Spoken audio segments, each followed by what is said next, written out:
All right, we're live. Okay, great. Hello, everyone. Thank you so much for coming today. My name's Ariana. I'm the events coordinator here at Love Sweet Arrow. And here with me today, I have three lovely authors. First, I have Kate Ballinger, author of Original Sinner. Then up, we have JC Lee, author of Nine Tailed. And then last, but certainly not least, oh my God, I love that, JC. I don't know how I did it. Balloons for all. I know, I didn't even know that was a Thank thing. you, Kate. Oh, Happy thanks, release date. Stacy. Thank you. And then last but certainly not least, we have Soraya Wilson, author of A Tribute of Fire. Welcome, everyone. First off, how are all of you doing today? I am tired today. So I've been running around New York City with two of my friends, and it's been a wonderful day, but I'm exhausted, but I'm excited to be here with you all. I am also running around. It's college admission season. I have a senior in my house, so I was just frazzled. Yeah. Roller coaster, emotional roller coaster. I'm not doing anything. I was hanging out reading before Yay! the Zoom, so That's good, That's the kind of Soraya. day we writers love, Mhm. introverted days. yes. Yep. Well, hopefully, this event is a nice break from the running around of the day or It just, is, it yeah. is. Yeah. It always happy to come chat books and writing and romantasy. Yes. So, if we could get started with all of you kind of saying what you typically write, and kind of your writing style, that would be amazing. Yeah. So I write both paranormal romance and now dark romantasy. So my latest release is Original Sinner, and it just came out 2 days ago now, 2 days ago.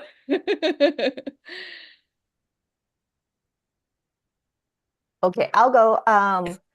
I I write contemporary romance, rom-coms, and now romantasy as well. Not super dark, light and dark. I know I'm the fluffy one. I write sweet rom-coms, so that's what I normally write. And I've just started writing Romantasy and Tribute to Fire. It's the first one I wrote in that series, and it's steamier than I normally write. So Nice. And then, Kate, if you could kind of, I know some authors hate doing it, but if you could kind of give a brief summary of Original Sinner. Oh no, I don't mind at all. Great, great. Okay, so Original Sinner is a dark romantasy, and it takes place in a world where Lucifer and the other seven deadly sins are now these billionaire celebrities in a god-abandoned New York City. So if you liked Netflix's Lucifer and you also like very spicy romance with BDSM, this is the series for you. I love it. And how did all of you kind of jump into the world of romantasy? Because I know some of you are just starting writing romantasy, some of you have written it for a while now. Mhm. For for me, I actually started Nine-Tailed before I signed ever like my first book contract or signed with an agent. Mhm. And it's been in my heart for a very long time. Oh, And that's it took amazing. some nudging from my agent years later for me to finish writing it. I was just, when something means a lot to you, it's kind of scary to Yeah, just jump in. So yeah, she did some gentle nudging and I finally wrote it and it came out last year. nice. What about you, Soraya? um, I'm a storyteller. I will try to keep this short. I won't promise anything. Just essentially, we had a medical need in our family. Mhm. And I grew up loving fantasy, always wanted to write it, and romantasy became a thing. I'm like, that's awesome. But we had to take a second out on our house to pay that medical bill, and it was astronomical. And my husband's like, "How are we going to pay this?" And I'm like, "I'll write a book." He goes like, "I love you, but it's a lot of money." So I wrote this book. I wanted to write it for a couple of years. After I read a Wikipedia entry about Cassandra from Greek mythology, and it just flowed. It was like, I think it was 39 days for this one, and 157,000 words just poured out of me. Um, and when we sold it, the first payment I got was enough to pay off the second we taken on our house. So that's why I That's started writing a fantastic. romantasy. Yeah.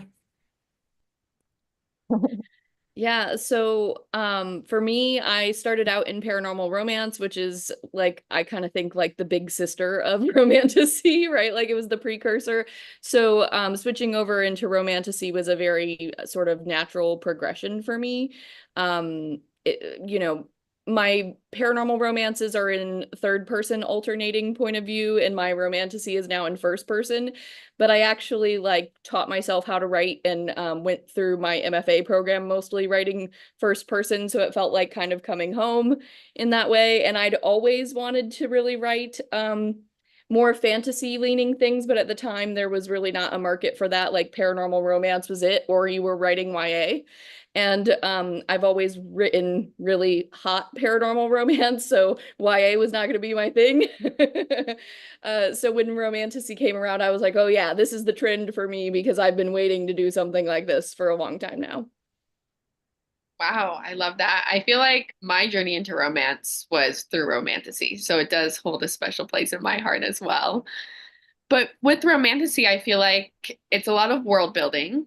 Yes. And I guess I'm always so curious, from authors who write romantasy, how do you do that? Like, I feel like that's such a niche part of your brain you're activating when you're writing a whole different world. Yeah, so for me, like I am a character writer first and foremost. Like the world building's important to me, don't get me wrong. Like obviously I love it writing paranormal and fantasy my whole career. But it starts with the characters and I sort of build the world out from there. So when I come up with the idea for something, like I don't really have a plan of every little small detail I'm going to build into the world. Like I have the concept of the story and what I'm going to do with the characters. And I sort of come up with the magic and the systems as I'm going along. Like it's very much a discovery process. And what I love to do is I really like the cross section of like magic occurring either hidden behind closed doors, which is more kind of like what happens in my paranormal romances, or magic that we now like know exists among us, right? Which is more like what happens in Original Sinner because it is set in like what feels like a very modern day New York, but is different because now all humans know that Lucifer and the other seven deadly sins are here. They exist. Like magic is real. Like everybody's wondering where the heck God is in the series. So it's fun, I think, to kind of play with the idea of what would our world look like if that magic was added into it. So I guess you would call Original Sinner more like urban romantasy. Let JC go. I'll go. Yeah, I'm like I am wiggling my a eyebrows at yeah, like go ahead. Raya. You got it. Yeah, I was a history major. And so when I wanted to write the story, it's about a event that is really happened in Greek mythology, the Locrian Maidens. And there's like almost no research about it because it happened to women for 1,000 years, right? Like it hasn't really been. And I got on like first name basis of professors of classical antiquity. I can talk today. Professors of classical antiquity at a college nearby, and I said, you know, who can I talk to about Locrian maidens? He's like, I'm pretty sure you know more about it than anybody else, because I was just checking out books. So for me, it was a lot of pulling that world in, and it really informed the real history informed but then having the freedom to do whatever I wanted. Like whatever I wanted the romance to be, whatever I wanted the magic to be, whatever I wanted women's rights to be, because at that time it was not great.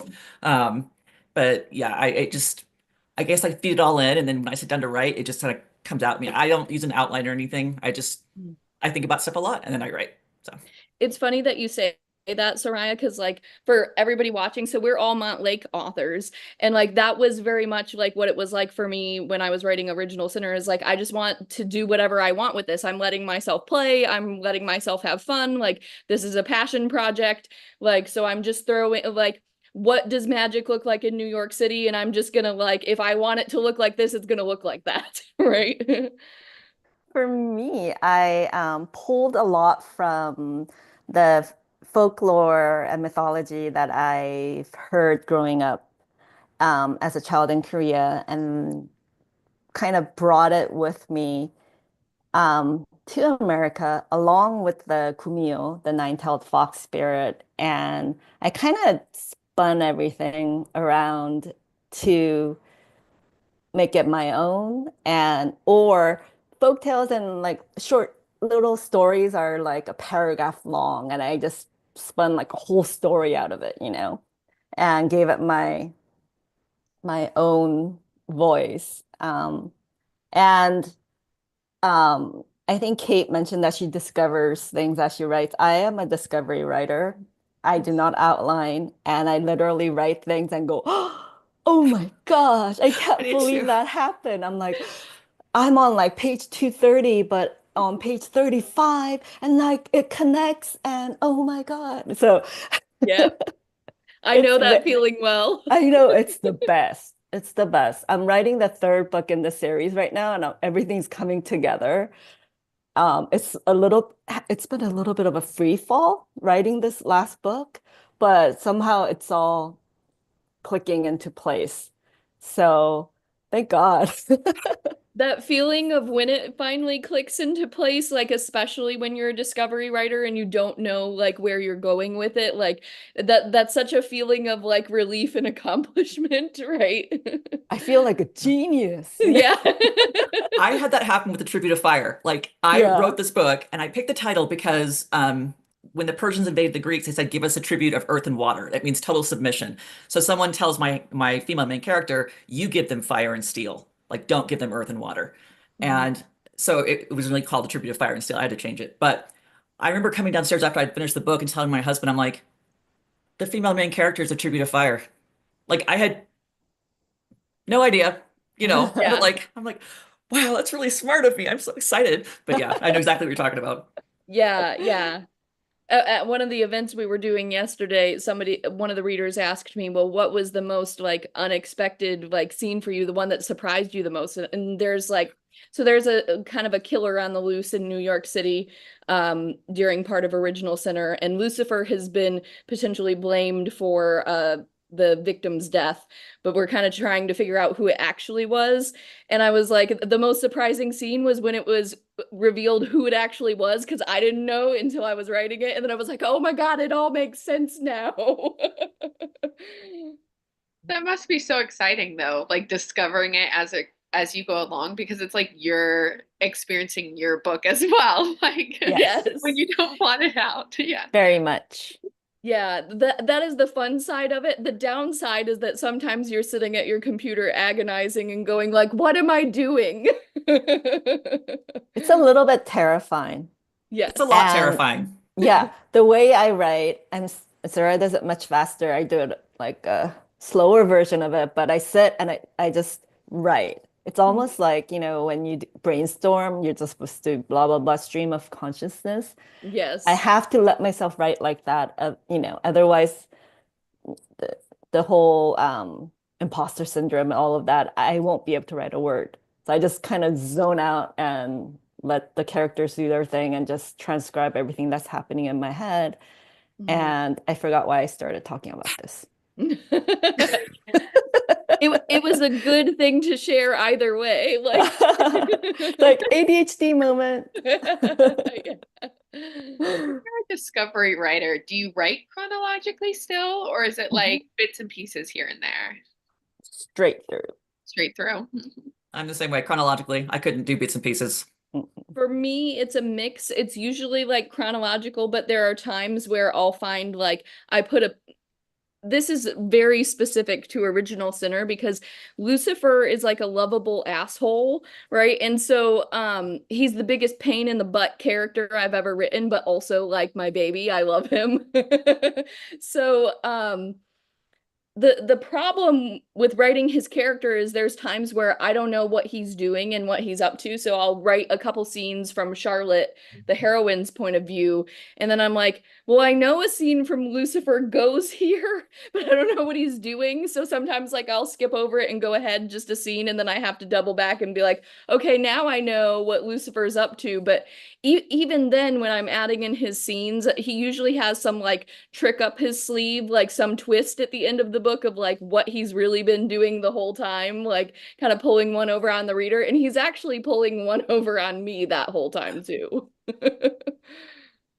I I mean, he love is the devil, so Yeah, I mean, like, to be expected. Sorry, they're doing mic testing outside. I'll try to mute when I'm not talking. I'm like, oh, what's going on? Oh no. So how bad for anyone who hasn't read Original Sinner yet, how bad is Lucifer? Is he is the devil, but So, okay, I've got a couple ways to explain this. Okay. If you liked Lucifer, the TV show, he's darker than that Lucifer. I'm gonna say that. Um, I love the show, but that Lucifer gets like a little playful, a little cheeky. And while mine can be cheeky on occasion, he's more darker, more mysterious, I would say. More sarcastic. And so yeah, they're definitely darker than that Lucifer. Um, when I was writing Original Sinner, my goal for this book was really to fuse romantasy and dark romance because I love both those subgenres. And so I really wanted to appeal to both those audiences. So if you are a romantasy reader, you will probably find Lucifer to be very dark.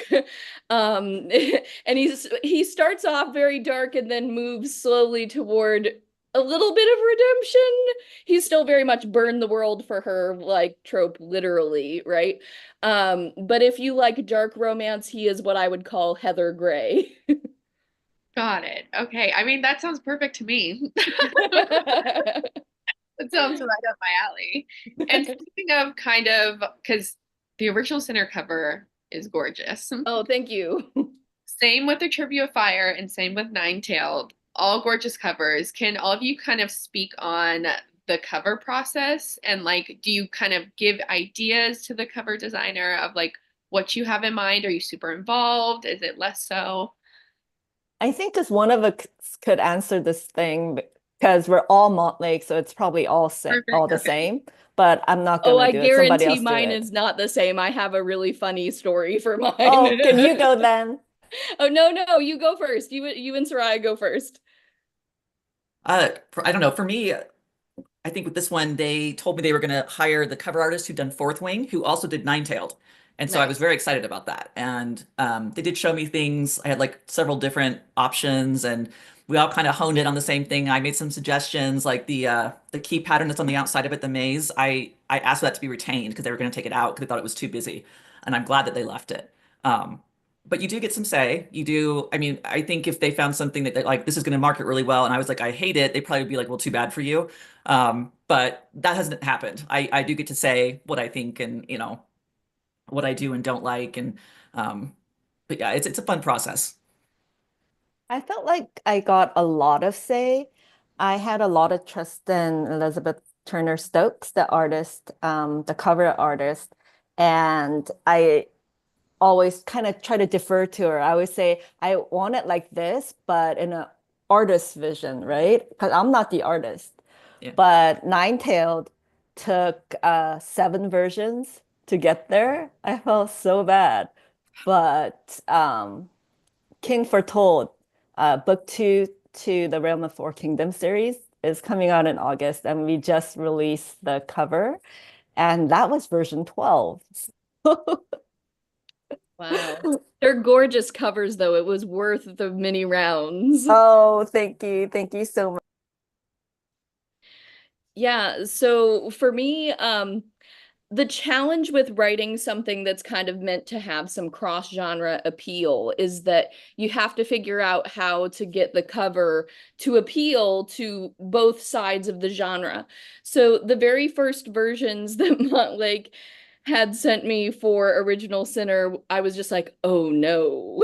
They very much leaned into like the dark romance side of the plot in the series, and they had a guy on the cover with these like big mafia style rings, and I was just like, okay, to give background, Lucifer in my series owns a company called Apollyon Incorporated, and it's modeled after Louis Vuitton Moet Hennessy, so he's like in luxury goods, right? Like this man wears Armani suits all the time, right? Like he would never be caught dead wearing like handfuls of gold rings, right? And so I was like, no, this is not the cover. Like he like this has not caught the vibe. So And it didn't look like it had any fantasy elements. Like it looked very much like a contemporary dark romance. So we went back to the team and we were like, no, this isn't it. So then we went in the opposite direction to do something more romanticy. And I gave them the concept of the whole like hand apple, right, to get the biblical elements of the series in there. But the versions they came back with were really, really, really bad. Um, and so at that point, I have an amazing indie cover designer that I've worked for some of my with on some of my indie titles. And I asked Montlake, I was like, can we please like get him to do these covers? Because I know he could do like a better version than this.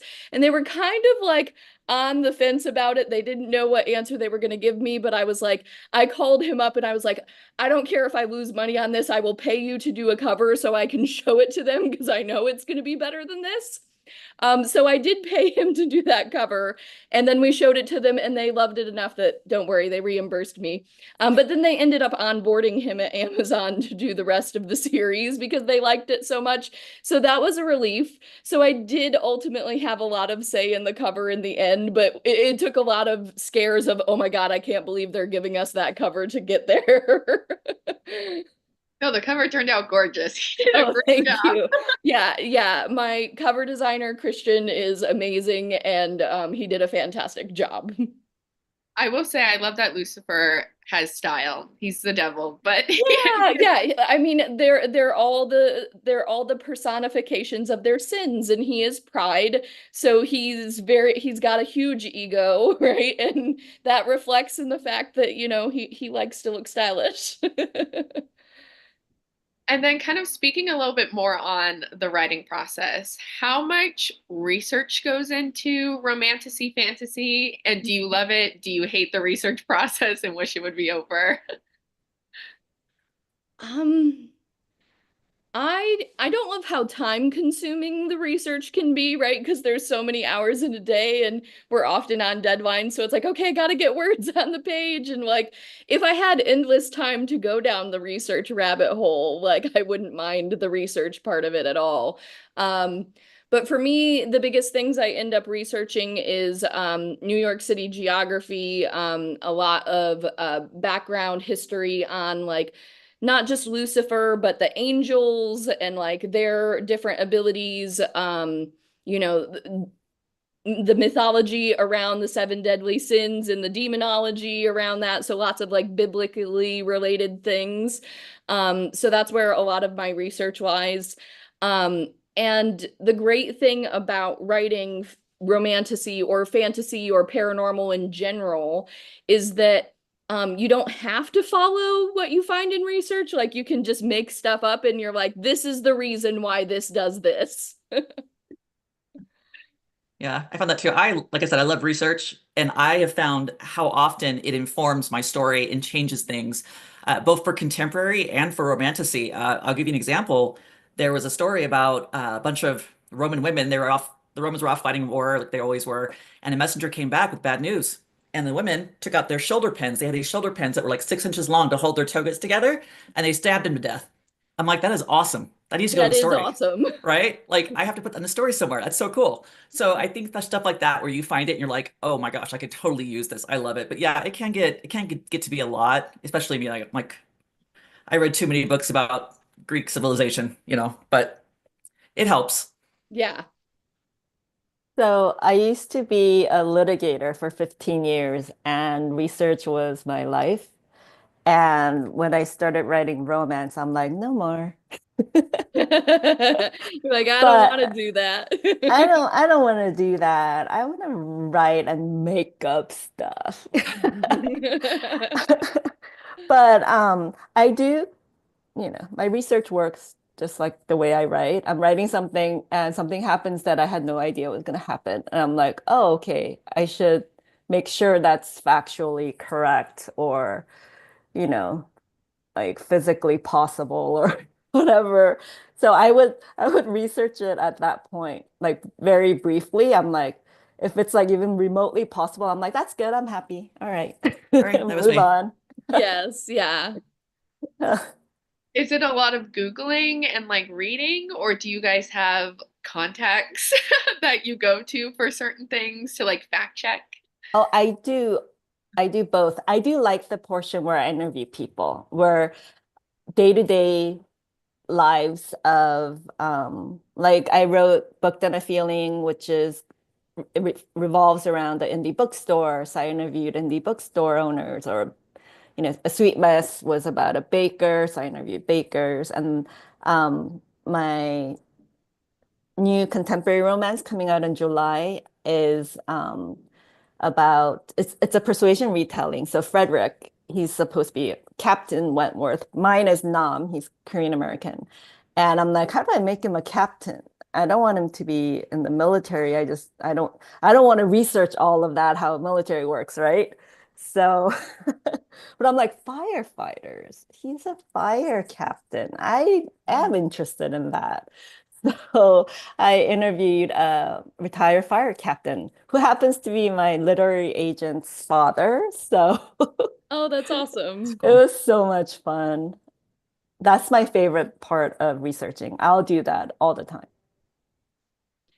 Yeah, for me, it's a mixture of Google books on like mythology that have whole sections related to specifically like Christian mythology, myth, and like religion.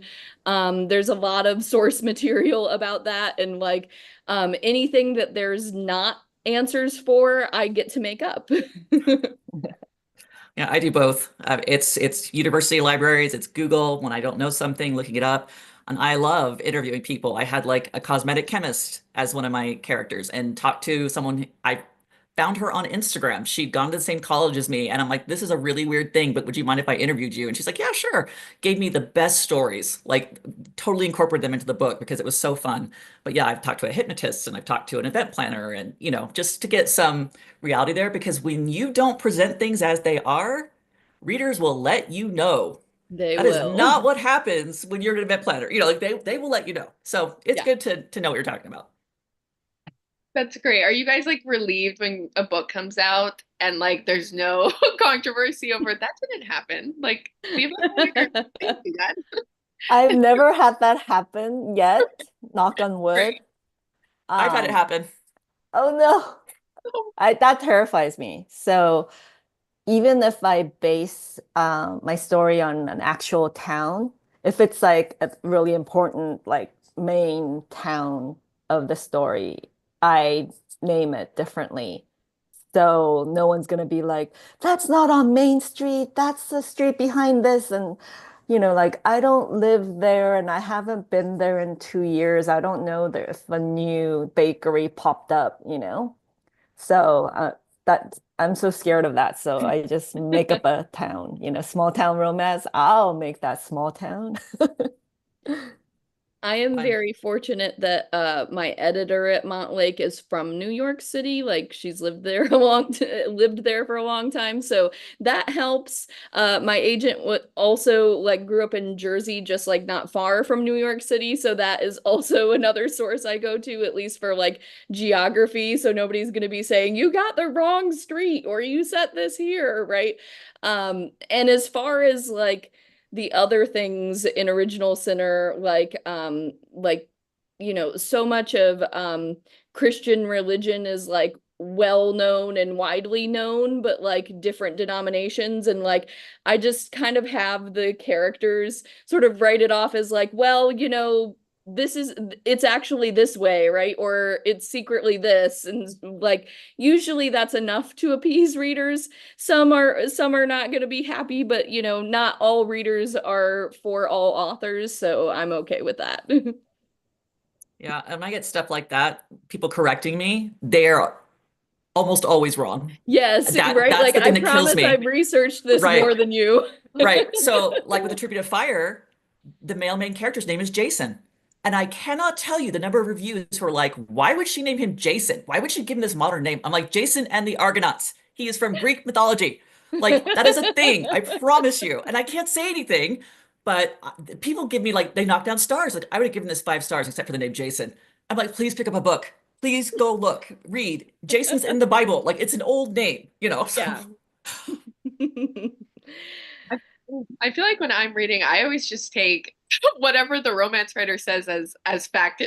Like That's good. Do that. Yes. It's like, good girl. We love when readers are like that. Like, please keep doing that. Yes. Kind of a funny story. I was discussing a romance novel with someone. It was about like theoretical physicists, and I was like, "Oh, I know that because of a romance novel." Oh, was it an Allie Hazelwood book? It was, yes. I feel so smart. You're like, I oh, I know this about theoretical physics Yeah, now. it's like, Thanks, I know Allie. I actually had a situation in high school where we had an AP English class. So this is back before internet, right? And the teacher put the boys against the girls and he'd quiz us for the AP history test that was coming up. And so he asked one time, what position did Benjamin Franklin hold in the first cabinet? And I raised my hand and I said, he was the ambassador to France. And he stopped because he meant to stump us. And he goes, how did you know that? The reason I knew that was because I had read one of my mom's historical romance novels set during the Revolutionary War. And in the epilogue, they went to France for their honeymoon and met Benjamin Franklin, who was there as the ambassador. And that's how I knew. So I love that. See, romance novels are It teaches you stuff. educational. Oh. So a little bit, kind of switching gears a little bit, but I feel like everyone has like a story of how they entered into the world of romance. Like, you know, a lot of us started on Wattpad. I personally was a Wattpad reader. And so I find it so interesting to ask authors how they entered into the world of romance. Were you reading romance really early when you shouldn't have been? Yeah, I love so she's not quite romance, but is romance adjacent. I started reading Laurel K. Hamilton when I was way too young to be reading Laurel K. Hamilton, and that tells you a lot of what you need to know about my books, why they're so hot, why they're so dark. Um, so there were many women in my family who were romance readers, and I remember hitting my preteen years and just being like, well, why don't I get to read those books too? And like wanting to sneak them and take them and be involved in what all the women in my family were doing. So it was like a legacy of romance reading. My family's like that too. My mom used to get the Harlequins by the truckload every month, Yeah. you know, the subscription. And we didn't have a lot to read in our house, and I was a voracious reader. And so I was going through the romances. I remember the first one I read, it was like a Harlequin Presents, and he was a shipping magnate. Presents. He was Greek. She was the daughter of his rival, and she had red hair. And when they fell in love at the end of the book, I'm like, oh, like it was the greatest thing that had ever happened to me. I'm like, this is amazing. They hate each other. So I think that's why I still Enemies to Lovers is like my jam because Oh of yeah. that first book. But yeah, I just kind of noticed that, you know, I got really snooty about books as I got older and into high school and college. And then I realized I miss reading books where people fall in love. Like that's the best part. And so I started really getting back into it and reading and writing came from that. Nice. I started reading Harlequin romance when I was 13 with the Harlequin romance line. And by the time I was 14, I was at Presents. I'm surprised you started at Presents, Yeah. but you know, my mom wasn't fluent in English, so she didn't have Harlequins lying around. Like, you know, lucky. I had to borrow mine by like the dozen every week at the local library. I would take a swim bag and fill it up and come home. And that's just by the time I was 14, I knew I wanted to be a romance author, but I became a lawyer instead because that makes sense. Oh, I love that. I feel like Soraya, like you said, I feel so surprised at the end when the characters end up together, even though you know they're going to end up together. Yeah. It's still, I feel like that's what's so great about romance is you still feel like that excitement when like they get together at the end. Yeah, absolutely. And then kind of, oh, an interesting question, and feel free to not answer this question, but what do you feel makes a great romance story? Ooh. For me, it's that ending. I will forgive so much if that ending hits me, if it's perfect, if you bring it together. Even if I was mad for most of the book, I will love it. You know, it's why I tell people like The Rise of Skywalker. I'm a Star Wars nerd. I will never get over that because they ruined the romance at the end. I will never watch that movie again. I will never, you know, like it infuriated me. So for me, a good romance is when you bring that ending together and I get that rush, that thing you drew it all together, you made them happy, you made it work out. That's what makes it good for me. Yeah, I think for me, what makes a good romance is it's really about like the feelings that it gives you, right? Like, especially, yes, at the happily ever after, but also like the buildup of tension of like, how are they going to fall in love? When are they going to kiss? Like, what's going to happen next? Like, and if I'm like reading and like kicking my feet like a giddy little kid, right? Because like I'm wanting the characters to finally get together, like, then the book has done its job and I'm like, I am a happy reader. I love a good grovel Oh, yeah. by the um, male main character. And I love it when you find out like how much he had been suffering, how long he loved her, how deeply he loved her, and like Yes. the jealous moments. And I, when the male character hurts, I'm just like, oh, more. Yes. I love that. That's the part that just makes my heart hurt. And like, I'm like, I'm not sad or happy, but I'm crying and it feels good. Then it's a good book. Yeah, like the emotional pining of like he has loved her for so long. Yes, I love that too. So I do a lot of like friends to lovers and second chance romance because of the history behind it. And the guy fell hard like 20 years ago, right? And he's been pining for years and years. And ah, yeah, that's my jam. I am more of an enemies to lovers girly, obviously. But I and I think what I love about enemies to lovers and also dark romance, like the two, is like if you can get me to buy into something where I'm like, I'd never like this in real life, but I'm rooting for the characters like doing this right now, I'm like, yes, that's where it's at. So the emotional pining, the happily ever after endings, the tension, you guys like reading that. Do you love writing those pieces the most in your own romance books? Yeah. Yes. Yeah. That's an easy answer. Yeah.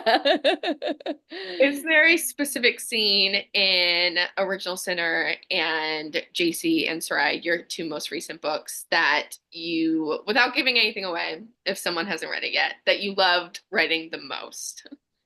Mm. Okay, so there I have a very hard time picking favorites about certain scene things. Like Original Sinner is definitely my favorite book that I've written, like hands down. But because it was a passion project for me, it was just like I want to throw everything I love and all my joy like into one book. It's just going to be everything I like and screw what anybody else thinks of it. I'm just doing whatever, right? That was what it was for me. So I love like every bit of this book, but there's a few scenes for a few different reasons. So like as far as like the building of romantic tension and like sexual tension, there's a scene early on in the book where Lucifer and Charlotte, the heroine, who is the runaway daughter of an evangelical minister who comes to New York City to escape her abusive background. She thinks if she works for the devil, right, her dad won't come and find her. But needless to say, she has bigger problems when she meets Lucifer. Um, so they end up at a sex club together in Brooklyn that is owned by Lust, who his name's Asmodeus. He's one of Lucifer's brothers. And chaos and lots of sexiness ensue. Lust kind of calls their bluff on a fake dating situation and puts them alone in one of the rooms together. And there's character art on my Instagram if you want to see that scene. So I loved that scene.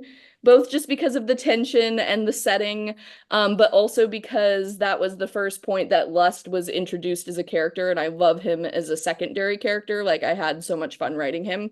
He was just one of those characters that kind of steals the show the moment he comes on the page.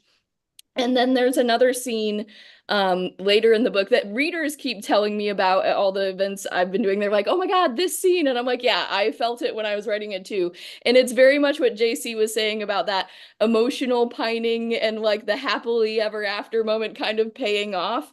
And without giving too many spoilers away, it's at the end of the book and they are in Grand Central Station together alone.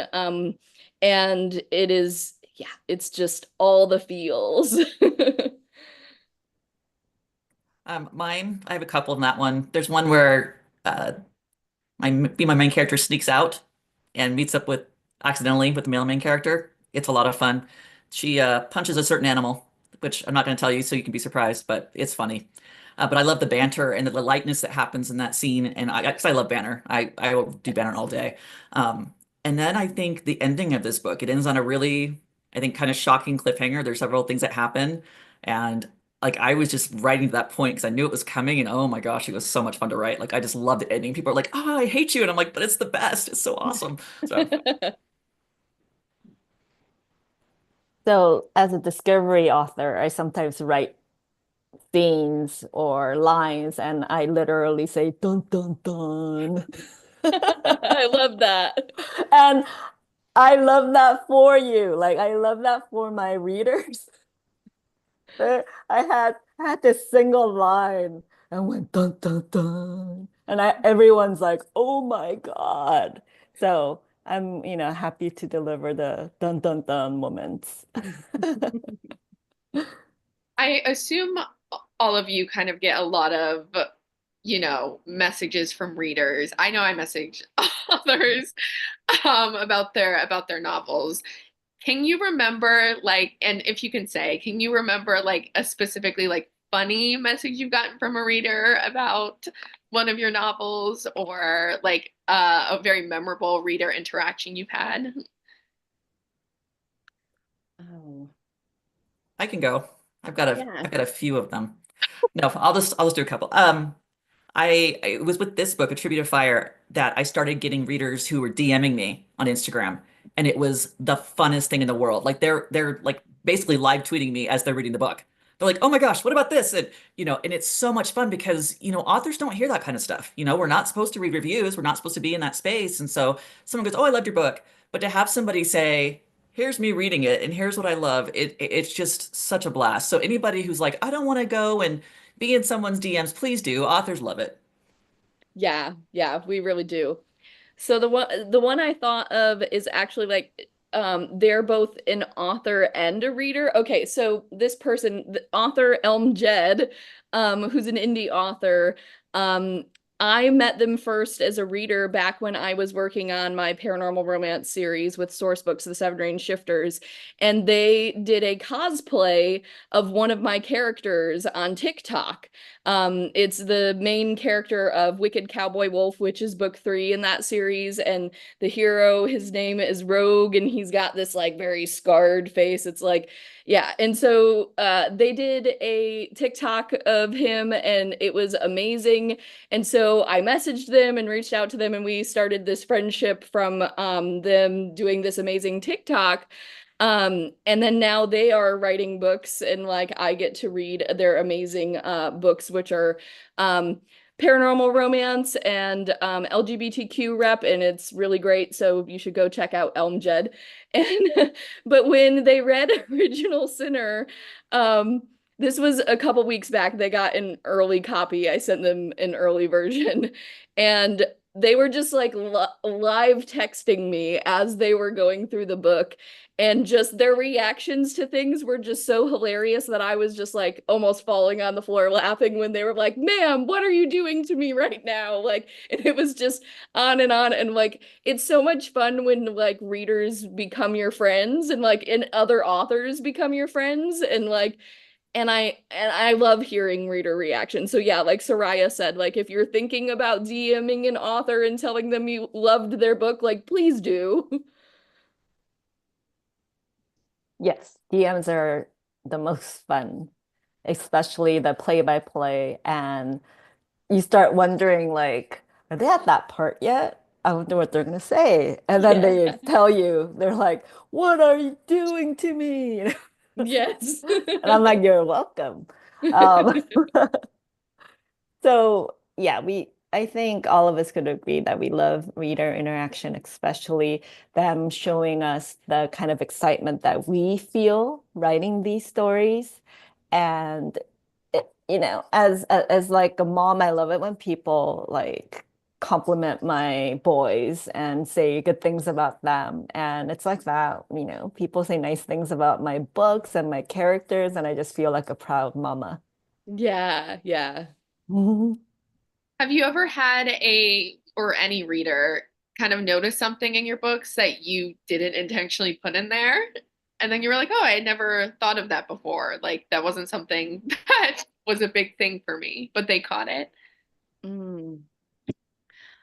Sort of. Okay, so like it's actually not so much a reader, but audiobook narrators like bring whole different interpretations to your work than like you imagine them to. And like the audiobook narrators made one of my characters have this very like Cockney accent, and I was like, where in the world did you get that from, right? But then when I went back and like read certain things in the text, I was like, oh, there were some context clues there that I was missing, that this character had an accent like that. Like I just wasn't really thinking about it as I was writing it. And so that was like, it's very fun to listen to your own audiobook. Like at least I think so. Um, and yeah, and I think readers can often find things like that too. And my favorite thing is seeing the favorite quotes that readers pull from your book, like, because oftentimes, like, you think you know what quotes they're gonna pull, and then they end up coming up with totally different ones. And I'm like, that's really like, that's the quote you loved. Like, I see why you like it, but what about this one over here? For me, it happened, I don't know if it was a reader thing. Well, she was a reader, but she was also interviewing me on like a live event such as this. And she said Nine-Tailed is like genre mix, like a mix of genres of like urban fantasy and romantasy and mystery. And I'm like, back up, mystery? I had no idea. I, all right, if you say so. And she was saying how well it was done and how seamlessly woven it was. And I'm like, good, because I didn't know I was doing it. Well, So I had a book that I wrote the heroine, and she's probably the most like me of any like main character I've ever written. She thought like me, she liked the same stuff I did, and I got this review, and it was like really angry and saying she wrote this very stereotypical autistic character, and I'm really offended by that. And she's so blatantly autistic, and just kind of on and on in that lane, and I'm like, huh. That's interesting. So I ended up going and like starting to do testing and got diagnosed as being like ADHD, and I'm kind of old now to be really diagnosed with, I think, with other things because I've been kind of masking for so long. But yeah, like that, someone pointing that out, and I was like, oh wait, interesting. So Funny enough, so like I have to just piggyback off of this. So I am autistic. I'm on the spectrum, and and actually how this came about is I had a character that I wrote years ago in a novella, and I like a friend was beta reading it, and she's like, "Well, Kate, you realize this character is really autistic coded." And I was like, what do you mean she's really autistic coded? And I was like, she's just supposed to be similar to me. And she was like, well, you like, and she starts going down this list of listing off all my traits. And I was like, okay, yeah, I better go get evaluated, just like you were saying, Soraya. And I am on the spectrum, and I also have ADHD. I am multiply neurodivergent. And so, yeah, it is funny how like people can notice things about your characters or say things about your characters that you're like, huh, never would have thought that. yeah. I will say that kind of sounds refreshing, though, that you discover parts of yourself through writing romance, because I feel like a lot of romance readers would say they discover things they didn't know about themselves while reading a lot of romance, which I feel like is such a fun part of the genre. Like, you don't think you're going to go into a story and discover something about yourself. And then by the end of it, you're like, I feel like a new person kind of in some ways. Yeah, yeah. Writing is very therapeutic, I feel like in that way. Like I learn a lot about myself through what the themes that I'm writing in my characters and and I don't often like because I'm a discovery writer and maybe like JC and Soraya would say the same thing. Like I don't often know what I'm like therapizing myself on when I'm writing these books, but then I get to the end and I'm like, "Oh, that's what I was working out." I actually, my book, Booked in a Feeling, is about a litigator who becomes burnt out and goes to a small town where her best friend lives, and they renovate a indie bookstore. Blah blah. I'm writing it, and I realized I really hated being a lawyer. I had no idea until then. My bio said semi-retired litigator for years. And after I wrote that book, I took out the semi, retired litigator. Like, Nice. never going back. I think it's important too with rep, and it's one of the reasons why like there's stuff I don't want to write because I want the people who live it to write it. Because I feel like readers see that and they connect with it, and like you said, it can change their lives. It can touch them, and they feel so seen, and I love that for people. Yeah. And after you finish a book, do you feel relieved to put it out into the world and into the hands of readers, or is that like a nerve-wracking thing to see how they're going to receive it? Relieved. What kind of question is that? Like, I know it's a good question. I'm just teasing. Um, I think all authors feel a sense of anxiety, like when a new book is coming out in the world. Um, like there's excitement and joy too, because like everyone wants to celebrate a new release. Like I was very excited for Original Sinner coming out, but I was also incredibly nervous. So it's this strange like mix of like, yay, I'm really happy I get to go like celebrate and have fun with my friends and like be proud of this amazing book that I've put out in the world, but also, oh my gosh, readers are reading it and like people's eyeballs on it and like sales numbers and ah. Yes, definitely. Ah, Yes. yeah. Yeah. So I hope it definitely feels relief. I hope it feels relieving to finish it though. It feels No? relieving to finish it, but Okay. like I'll tell you for me, my series, I've been writing it now for over a year and a half, right? And I just finished the third book a couple months ago, and I am sad. I am sad that I am done with these characters, that I'm not in this world anymore. And I have been mourning that. And it's so strange, but I'm like, I love this world so much. I want to keep being in it. So I don't know. Maybe I have to find some minor characters to write another story about or something. But it makes me really sad that I don't get to write it anymore. Yeah, yeah, I've felt that before. Like I usually feel relief at the very end of the book, and then like as we get further into the process, like anxiety about it releasing, right? But when I write the end, it's like, oh, I'm done. Like the first draft is finished. Like now like the hardest part, right? Like is out of the way, like the bulk of the work. And so yeah, there is a sense of relief, but I have felt what Soraya said about the like ending a series.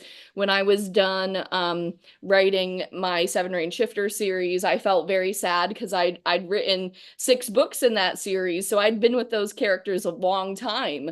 And so it was hard to kind of say goodbye. And actually, when I got to the end of writing Original Sinner, I thought that it was going to be a standalone. And when I went to go write about other secondary characters in the series, right, I thought it was going to be like different couple each book. There was still more of Lucifer and Charlotte kind of tugging at me. And I was like, oh, yeah, I have to go back to these characters. Like, they have more story to tell. And now I'm working on book 3. And I know when I get to the end of book 3, like we've been following them for this 3-book arc, like I'm going to be very sad about it. I'm in denial. I'm like close to 70,000 words in on my Mm. last book. I don't know. I haven't thought about it. I don't want to think about Yeah, it. you're like, I don't remind me. I like there's a scene in book two that made me ugly cry. I was gonna do like, oh, people do those crying like video thingies all the time. Maybe I'll try one. And I started video like recording myself and I was crying so hard that I had to stop. And I sent it to my agent and she's like, it's so sad. Don't be sad. So I'm like, and she's like, don't post that. It's too sad. So my books have already kind of broken my heart and I can't wait till it breaks my readers' hearts. So I'm just gonna say, readers love crying videos. no, but Ignore this your this one agent's was too advice, bad. JC. No, no, Post the no. video because This one was too too it sad. made her sad. It wasn't like, Oh, oh, okay, yeah. but she wanted to cry. So it's not Yeah, good. you were like it was not a like good tears. No, no. I was literally heartbroken. I was just Oh, crying. oh. And literally her response is like, oh, that is so sad. So yeah, just read the book and then you'll cry. And it'll be good. It'll be a good cry. Good catharsis. Right. When you write a long series, do you kind of feel your heart stays with the first couple and like they're your favorite, or do you have a special place in your heart for every single couple in that series? For me, I have a place in my heart for every couple in a series when I do interconnected standalones. And then, like, when I get to the end, I usually have like one couple that is like, those are my ultimate favorite, or different favorites for different reasons. Like, I don't think the couple in the first book is always the favorite for me, though, with Original Sinner, it was just that. Um, we do follow them for more than one book. So book two, Wicked Believer, is coming out on September 9th, and it also follows Charlotte and Lucifer. And it it was just that I started writing about another, like, I was writing down the ideas that I had for the other characters. I was going to go on to Lust's book and his partner, and I still very much want to write that book. It's not that I didn't want to write it. Like, I was excited for that idea, and I still am. It's just that there was more story that needed to be told there. It wasn't so much that Lucifer and Charlotte like were my favorite couple of what I hope to write in this series. It was just that, there was more story for them, for sure. I think for my romantasy, I only have one couple, so you're looking at Yeah. that story, and I would love to go back and write like maybe novellas or scenes of a lot of the minor characters who are also falling in love throughout the story. I think that'd be fun. But when I have written series in the past, they were interconnected, like what you're talking about, different couples, and yeah, I'm with Kate, where it's like I fall in love with each couple in each book, and they all are like my favorite. So Yeah. Well, and I think what's fun about Romantasy is that you get to stick with couples for more than one book if you want to, right? yeah. Like, I think that lets us go a little bit deeper with like character exploration and like, pushing their relationships and their romance into places that you don't typically get just within one book. And that's one of the many things I love about Romantasy. I'm always like, next, who's next? Like I need to keep moving forward. And it's always the last book I finish, they're my favorite, and then next book and I write it, they're my favorite. Um, you Always know. the most recently finished one, right? And I was saying, like, what's your favorite book or what's your best book? I think it's a good sign that I feel like each of my book is better than the latter, which means Mhm. I'm growing as an author and my readers get to go on that journey with me. And I think it's a good sign that, it's always the next book, the next book. Yeah, that's great. Looks like we are running out of time. So I'll just ask one final question, which is going to be if you can speak on it, what are you working on now or what's going to be coming out soon? Yeah, so for me, am done with Wicked Believer, which is book 2 in the original Sinner series, and that one's going to be out on September 9th. And I am currently working on book 3 in that series. I haven't shared the title yet, even though I know it. Um, yeah, it's still about Charlotte and Lucifer. Things have ramped up in their world. We're battling the apocalypse in this series in the long run. And so there's lots more fantasy elements that open up as the world building goes on. And so, yeah, I'm working on the 3rd book in that series currently. Me too. King Foretold comes book 2 in the Realm of Four Kingdoms series is coming out August 26th. And then in April 2026, my 3rd book comes out. I'm working on that. And I also mentioned I have a contemporary romance called Give Me a Reason, a modern persuasion retelling coming out July 29th. And it has a absolutely gorgeous cover. You think so? Thank It's you. so beautiful. I love it so much. Like on Amazon, looking up what date. Everybody knows their dates. Okay. I'm actually not working on anything right now. I just finished book 3, so I'm kind of taking a little bit of a break. But the second book in that series comes out July 8th, according to Amazon. It's called A Vow of Embers. And then the 3rd book, I think, is coming out in October. And I know the title, but like Kate, I'm not going to share it yet. So I don't know what day, but October. Nice. Yeah, a lot of great things from all 3 of you coming soon. Readers are excited. So it looks like we are at time, unfortunately. Thank you so much, everyone, for coming. And of course, thank you, JC, Soraya, and Kate, for talking with me today. It's been lovely. Everyone, if you haven't read them yet, please go out, read Original Sinner, A Tribute of Fire, and Nine-Tailed. They're all fantastic. Oh, thank you for having us. Yes, Thank thank you you. so It's fun. much. You know,